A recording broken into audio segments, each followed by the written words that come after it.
Alright, so left-leaning people are big ass mad on Twitter because the Assassin's Creed was cancelled. One that wasn't even announced, but it was in the making. And apparently it was about fighting the Confederacy. You know, cracking down on that evil. And leftists were salivating at that, you know, like finally, after all this time, a video game that has the guts to say it. The Confederacy was evil.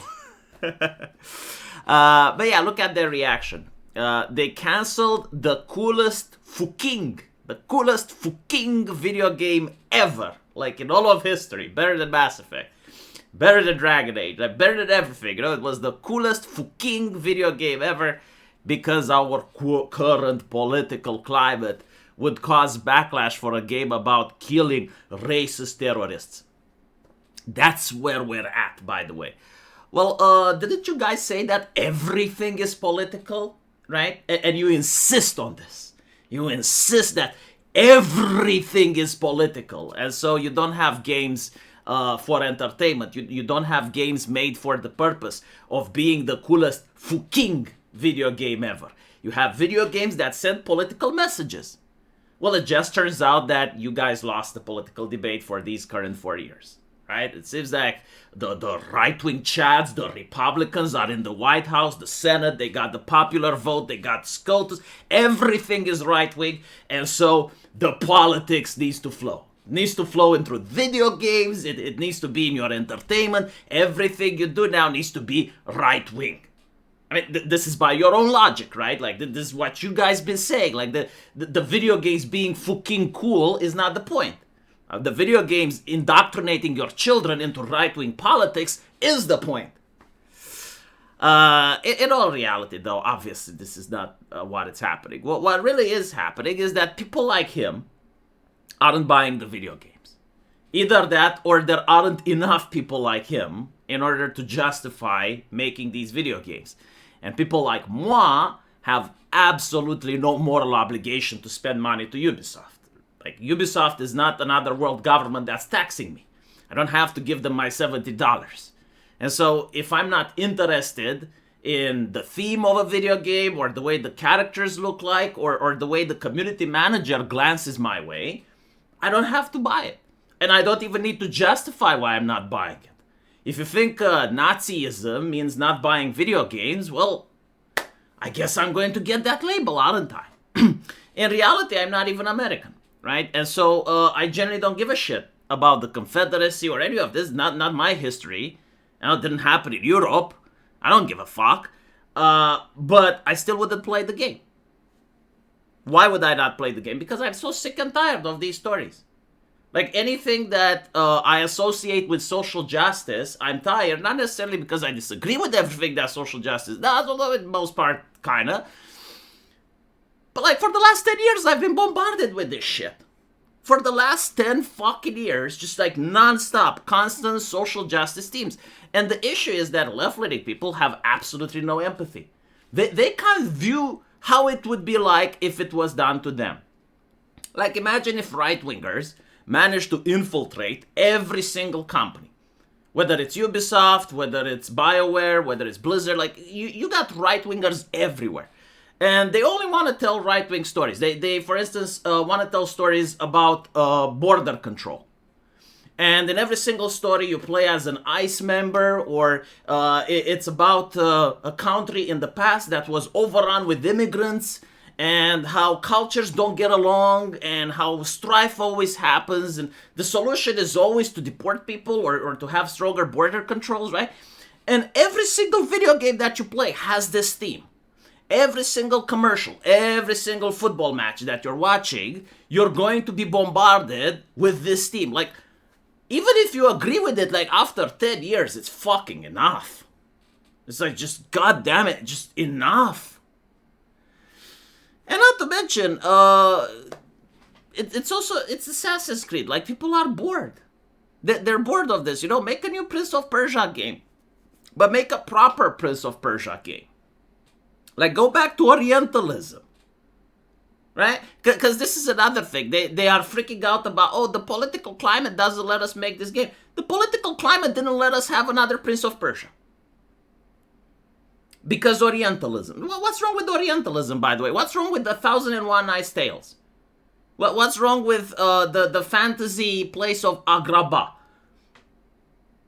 So, because like some left-leaning lunatic twat decided in the academia that this is offensive? Like, I'm sorry, most people in the Middle East actually like Aladdin. And most people in the Middle East actually like Prince of Persia. And so the reason we didn't get, and this was actually said in certain interviews, that the reason they didn't want to make a new Prince of Persia is because they wanted to avoid Orientalism. And when they did make Prince of Persia, they used the hip-hop music and they made a video game that has no prince and doesn't take place in Persia. So don't give me this shit where it's like, oh, well, it's the political climate doesn't let us have cool video games. Well, this was always the case. Look at when they're making remakes of GTA. The first thing they do is they remove every single joke about transgender people, and then they remove the hookers. This is the reason why we don't have women with big fat tits and plump asses in video games. Because of the political climate. Now, don't give me this shit where it's like, oh, well, look how evil right-wingers are. The political climate. I should now be hitting you with like my private company can do whatever it wants, shouldn't I?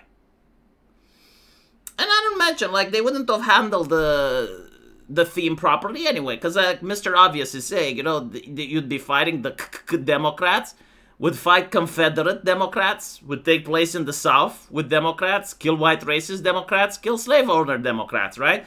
So, like, there's no way that they would actually do it properly, and there's also no way they will do it historically accurate, right? Because, like, anyone that actually reads history and goes outside pop culture, you'd know that the war actually started over state rights and central banking. Like, the slavery part came later. They would never talk about that, you know? Let's be real, it's Ubisoft. They don't even care about history anymore. Like, they made it absolutely clear they don't. They used to, right? Like, they used to. I remember one of the previous Assassin's Creed games, where you used to play Ezio de Auditore della Florenzia.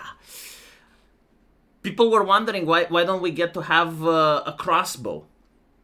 And they responded, well, we looked it up. Our team of historians, they had a team of historians.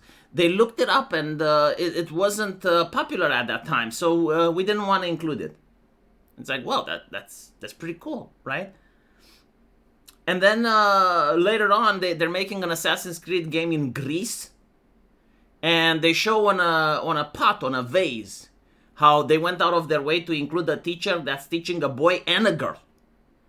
And they said, well, we know that's not historically accurate, but we want it to be inclusive. My brother in Christ, you know, like, what are you doing? This is subversive. Like, if you're making a video game telling people that you have a team of historians and you're checking for historical accuracy, but then you're trying to sneak in inclusivity, you're trying to sneak in 2025 politics, people lose faith in the company. And so, yeah, no, the biggest reason why this game isn't being made is because people wouldn't buy it. Simple as. Like, they already know. You know, especially after Assassin's Creed XO. Personally, like, at this point, I don't even know what they could do in order to make, like, an Assassin's Creed that people would actually buy. The only thing that I could think of, and they will never do it, is to make an Assassin's Creed in China and actually make it assassin-like. Like you don't get to play as the muscular black man that swings a two-hander and smashes the place, right? Because it's called Assassin's Creed. It's not called Thug of Death, right? And so, like, have an actual Assassin's Creed game that takes place in China during some dynasty, you know, like, make it so that it takes place in the past. For those of you that don't know, China has, like, a lot of cool stuff. They got, like, besides World War I and World War II, some of the most violent conflicts in human history happened in China.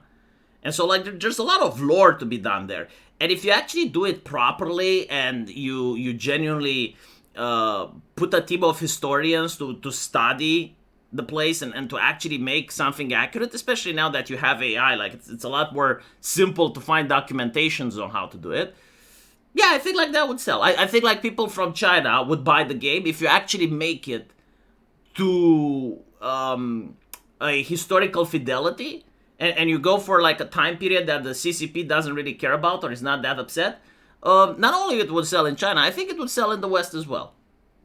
Because you fucked it up with Japan. Like, Japan would have been what you should have done, right? And do an actual and interesting historical dive into Japanese culture and genuinely, like, invest money in a proper team of historians that don't fuck up with the architecture. They don't pick a story that's controversial. Like, no. They genuinely go into Japan. Then, yeah, that would have worked. But you chose not to. Okay. Another thing that would work, the Roman Empire. Like, have an actual historical thing that happens in the Roman Empire. You know, look, left-leaning people are trying to go for bold, you know, going for bold stuff. Do it during the Hadrian period. You know, Hadrian had a very significant historical interaction with the people of Judea. Do that, you know, because apparently we're bold. We don't care about the political climate at all. Let me know what you guys think, though. And as usual, I will see you in the comment section. Take care.